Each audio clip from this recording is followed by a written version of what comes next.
किसी शहर में एक धनी व्यापारी रहता था। उनका कारोबार दूर दूर तक फैला हुआ था। नगर के सभी लोग उस व्यापारी को बहुत सम्मान करते थे।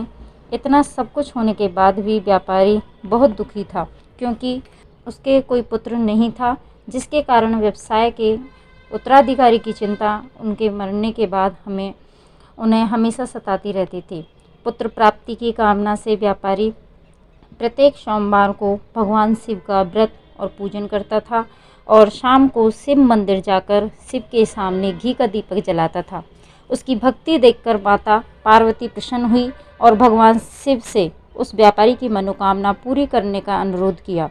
भगवान शिव ने कहा, इस संसार में सभी को उसके कर्मों के अनुसार फल मिलता है।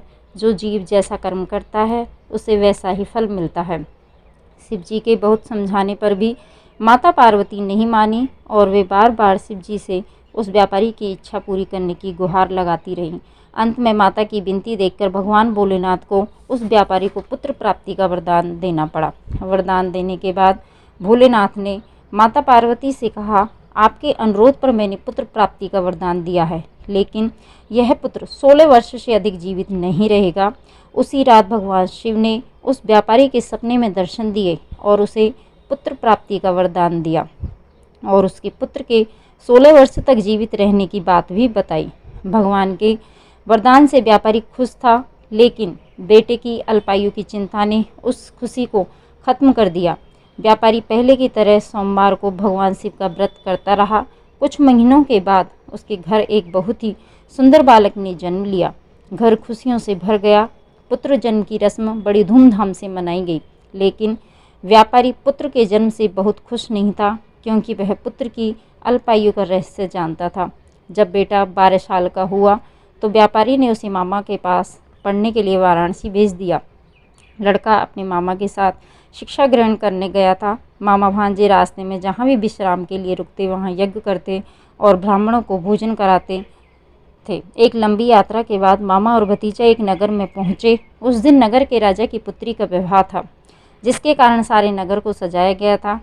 तय समय पर बारात आ गई, लेकिन दूल्हे के पिता अपने पुत्र के एक आंख से अंधे होने के कारण बहुत चिंतित थे। उसे डर था कि कहीं राजा को इस बात का पता चल गया तो वह शादी से इनकार न कर दे, इससे उसकी बदनामी भी होगी। दूल्हे के पिता ने व्यापारी के बेटे को देखा तो उसके मन में एक विचार आया। उसने सोचा, क्यों नहीं इस लड़के को दूल्हा बनाकर राजकुमारी से विवाह करा दूं। विवाह के बाद मैं उसे धन देकर विदा कर दूंगा और राजकुमारी को अपने नगर ले जाऊंगा। इस संबंध में दूल्हे के पिता ने लड़के के मामा से बात की। मामा ने पैसे के लालच में दूल्हे के पिता की बात मान ली। लड़के ने दूल्हे का वेश बनाकर राजकुमारी से विवाह कर लिया। राजा ने ढेर सारा धन देकर राजकुमारी को विदा किया।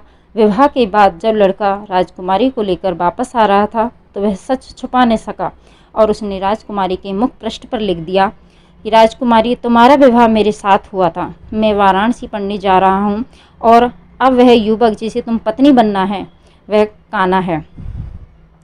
जब राजकुमारी ने अपने घूंघट पर लिखा पढ़ा तो उसने अंधे लड़के के साथ जाने से इनकार कर दिया।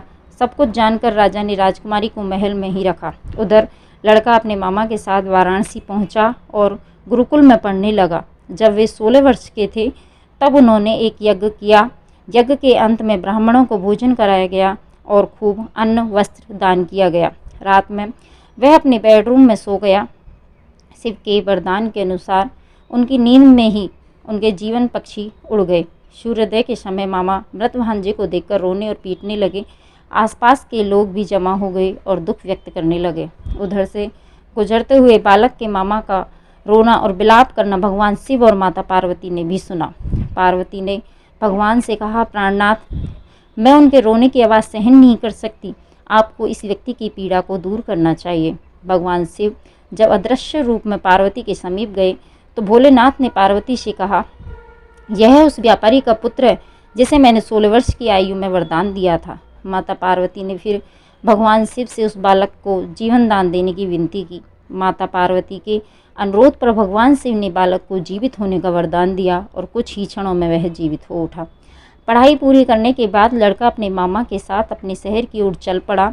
चलते चलते दोनों उसी शहर पहुंचे जहां उन्होंने शादी की थी। उस नगर में भी यज्ञ का आयोजन किया। उधर से गुजरते हुए नगर के राजा ने यज्ञ होते देखा और लड़के और उसके मामा को तुरंत पहचान लिया।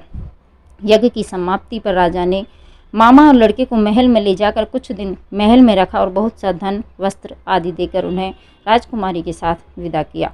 इधर व्यापारी और उसकी पत्नी भूखे प्यासे बेटे का इंतजार कर रहे थे। उन्होंने मन्नत मानी थी कि अगर उन्हें अपने बेटे की मौत की खबर मिली तो दोनों अपने प्राण त्याग देंगे। लेकिन जैसे ही उन्होंने अपने बेटे के जिंदा लौटने की खबर सुनी तो उन्हें बहुत खुशी हुई और वह अपनी पत्नी और मित्रों के साथ नगर के द्वार पर पहुंचा। अपने बेटे की शादी की खबर सुनकर बहू राजकुमारी को देखकर उनका खुशी का ठिकाना नहीं रहा और उसी रात भगवान शिव ने व्यापारी के सपने में दर्शन दिए और कहा, हे श्रेष्ठी, मैंने तुम्हारे सोमवार के व्रत और कथा सुनने से प्रसन्न होकर तुम्हारे पुत्र को लंबी आयु प्रदान की है। अपने बेटे की लंबी उम्र जानकर व्यापारी बहुत खुश हुआ। सोमवार का व्रत करने से व्यापारी के घर में सुख समृद्धि लौट आई। शास्त्रों में लिखा है कि जो स्त्री पुरुष सोमवार का व्रत करते हैं, व्रत कथा सुनते हैं, उनको सभी मनोकामनाएं पूरी होती हैं।